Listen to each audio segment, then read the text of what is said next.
গুড় ও নারকেলের পুরে ভরা মেরা পিঠা বা ছাইন্না পিঠা খেতেও কিন্তু ভীষণ মজার। অনেকেই অনেক নামে ডেকে থাকেন। আসসালামু আলাইকুম, কেমন আছেন সবাই? যে যেখান থেকে আমার ভিডিওটি দেখছেন সবার জন্য রইল অনেক অনেক শুভেচ্ছা ও ভালোবাসা।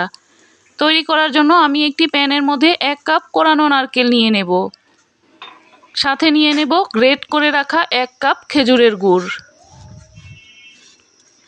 এবার নারকেলের সাথে গুড়টাকে জাল করে নেব। চুলার আঁচটাকে মাঝারি হিটে রেখে আমি নারকেল ও গুড়টাকে ভালোভাবে মিশিয়ে জাল করে নেব।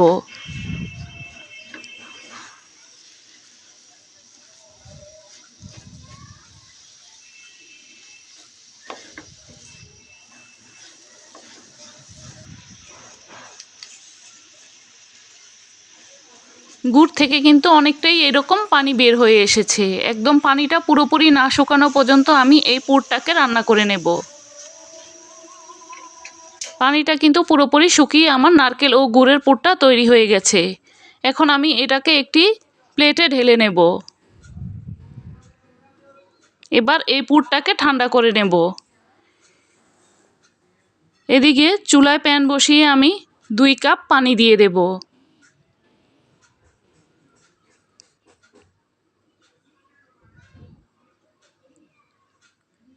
দিয়ে দেব আধা চা চামচ লবণ। লবণটাকে এবার পানির সাথে খুব ভালোভাবে মিশিয়ে নেব। পানিটা যখন একদম ভালোভাবে ফুটে উঠবে তখন আমি এখানে 2 কাপ চালের গুঁড়ো দিয়ে দেব। আমি এখানে শুকনা চালের গুঁড়াটা নিয়েছি। পানি আর চালের গুঁড়ার পরিমাণটা কিন্তু আমি একদম সমান সমান দিয়েছি। এখন খুব ভালোভাবে মিশিয়ে একটা ডো তৈরি করে নেব। খুব ভালোভাবে মিশিয়ে নেওয়া হয়ে গেলে আমি চুলাটাকে বন্ধ করে দিয়ে ঢাকনা দিয়ে ঢেকে 5 মিনিটের মতো ঢেকে রাখবো। 5 মিনিট পর ঢাকনাটা খুলে নিয়েছি। আমি এই ডোটাকে কিছুটা ঠান্ডা করে নিয়ে মথে নেব।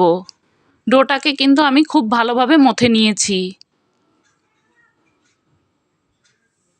এখন এই ডোটা থেকে আমি অল্প অল্প করে নিয়ে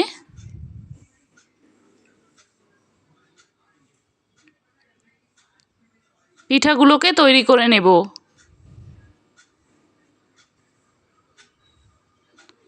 হাত দিয়ে আমি মাঝখানটা এভাবে করে মাঝখানে নারকেল ও গুড়ের এই পুরটাকে দিয়ে দেব।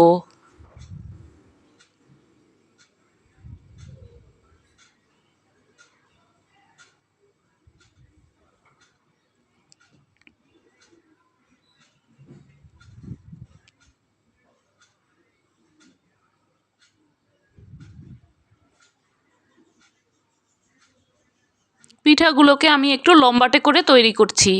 আপনারা আপনাদের পছন্দ মতো যে কোনো শেপে এই পিঠাগুলো তৈরি করে নিতে পারবেন।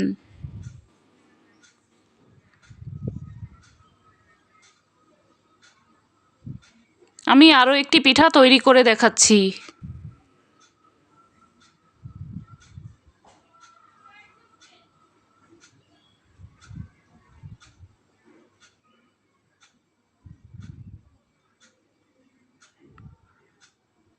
আমি কয়েকটা পিঠা তৈরি করে নিয়েছি। এবার পিঠাগুলোকে ভাপে দেওয়ার জন্য আমি চুলায় একটি পাতিলে পানি বসিয়ে উপরে এই জালিটা বসিয়ে দিয়েছি। আমি এখানে স্টিলের একটি জালি নিয়েছি। কিছুটা তেল ব্রাশ করে নিয়ে আমি এবার পিঠাগুলোকে দিয়ে দেব।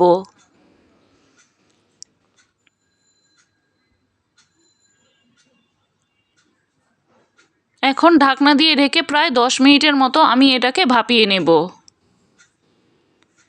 10 মিনিট পর ঢাকনাটা খুলে আমি এখন পিঠাগুলোকে তুলে নেব।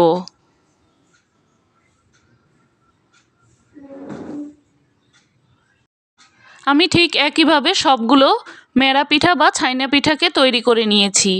এখন গরম গরম পিঠা পরিবেশনের পালা। শীতে পিঠা খেতে কিন্তু ভীষণ ভালো লাগে।